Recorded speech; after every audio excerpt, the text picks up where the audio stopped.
So this has been quite a celebration for you. This has been quite a week. This has been quite a week. Can we jump ahead? So Marlon, what made you decide to honor Brad this week? Because we didn't have anything else on the agenda. Oh, okay. So this was fill-in. There's an honest politician. This was fill-in material. Yeah. You can use me to backfill the big divot in the golf courses. No.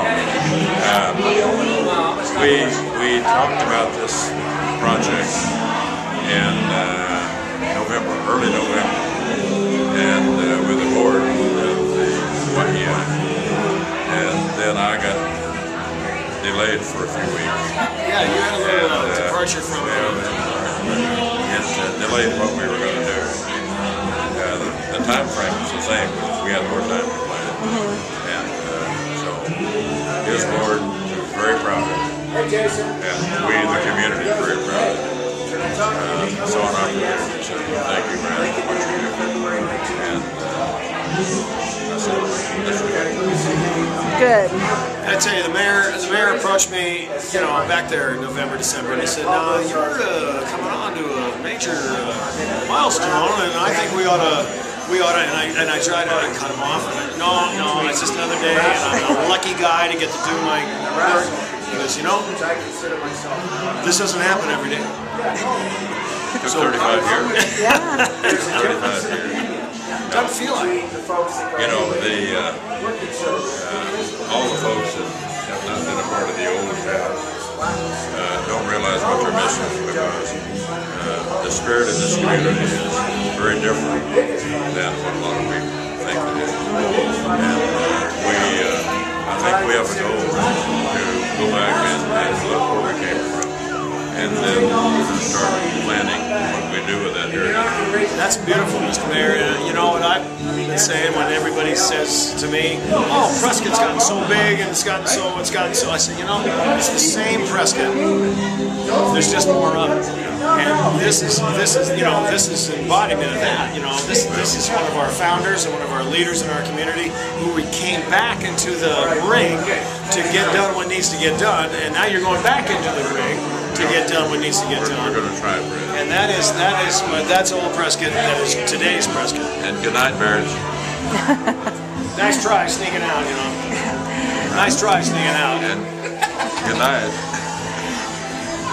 So Brad, why don't you tell me about some of these organizations that you've been involved in, because I know they're important to you. Well, you know, Yavapai Exceptional Industries was formed in Prescott as Yavapai Rehabilitation Center. Some of the old-time Prescott remembers, oh yeah, you were on the Granite Street, you were in the Kelly Moving and Storage Building. When I came for my interview, I went to the old Marina Street Health Department up on, now it's the license plates, or where you get your septic tank from the county. I said, isn't this Yavapai Training Center, Rehabilitation Center? No, they're down at Granite and Willis and in an old warehouse and flopping down old place. And I said, well, it sounds like they need leadership with vigor and vision.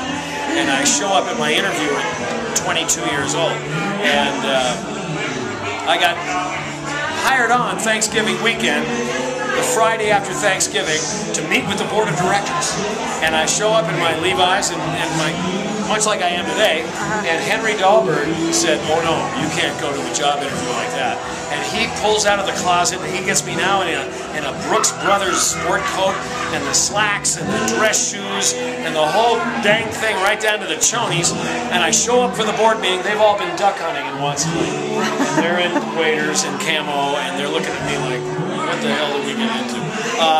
And that was Yavapai Rehab Center, which is continuously, we just changed the name to get with the program, you know, in YEI. And I've had a small part at Prescott Child Development Center, which is where all the kiddos, you know, of course, start out. And, oh golly, I'm not much help. You know, I do the auctions for the Primavera School, and I did the auction for Big Brothers Big Sisters, because you know why? Because when Marlon's out of town, they call me. Or the astronaut cancels. When the astronaut cancels, they say, who's that guy? We can call him. He'll talk about anything. And you know, I was on the board of the guidance clinic in its formative years, and as we got our building going, they got their building going, and maybe had a hand in that. Church on the Street is an outstanding shelter program, operating a little under the radar, and I'm not really. I'm just one of the crowd that's part of it. So were you surprised at the celebration this week? I was shaken. I mean, I don't shake easy. I'm a Grand Canyon River guide, and I've been through a lot. I've been deckhand in the Pribilof Islands on the Gulf of Alaska before it was cool. I was running the dangerous catch, but this week has shaken me to what's left of my core, and I am so touched and so moved. And everybody, what a great job you've been doing, what a great work you've been doing. And you know, it's not the work of the tradesmen and the craftsmen in our town. It's not the work you do every day. I get to show up every day, and all these people hug me for showing up. And if the lights stay on, they hug me. And the moms and the dads, and I love to make the moms cry. That's one of the great. All the moms of our YEI kids, they go, "Whoa, this is so wonderful. This is what we've always wanted for our little Julie." And I go, "Perfect." And you know, and I get so much feedback every day. I got a parent today calling me today, and she was a little upset and displeased with some of my stuff, and that's feedback. That's okay. But the 99.8% of it is just this positive from the community, from the support we get, from the wonderful people. They are so sweet and they're so grateful. You know, I taught school for 1 year, and some of the most important people in my life have been my teachers and coaches, no question about it. But even teaching school as a volunteer in service to America, you know, the feedback comes back at about, what, 10, 12 years? Some kid comes back after his high school reunion and says, "Hey, Coach, thanks. You really showed me the way." And, you know, but at YEI, you get it every day. You get it every day. You get it every hour. And you know, from your long visits there, they say, "Thank you, thank you, thank you, thank you, Brad. Thank you, Brad. Thank you, Brad. Thank you, thank you." No, thank you. And again, the way our town has embraced our people and our organization, these buildings, and we're celebrating this week the new Air Park, our third production facility. All this stuff's paid off. There's no mortgage. There's no interest payment. I don't have a credit card. We don't have, as an organization, we don't have a gas credit card or anything. We have no line of credit or leased vehicles or anything. And it's just, you know, it's like a lot of organizations and businesses you've been involved with, sir, you know, you grow over time and you get some foundation. But instead of a good car that you sell, you have a good idea. Wasn't my idea. It's those guys. It's the founding board members, and a lot of them are here tonight.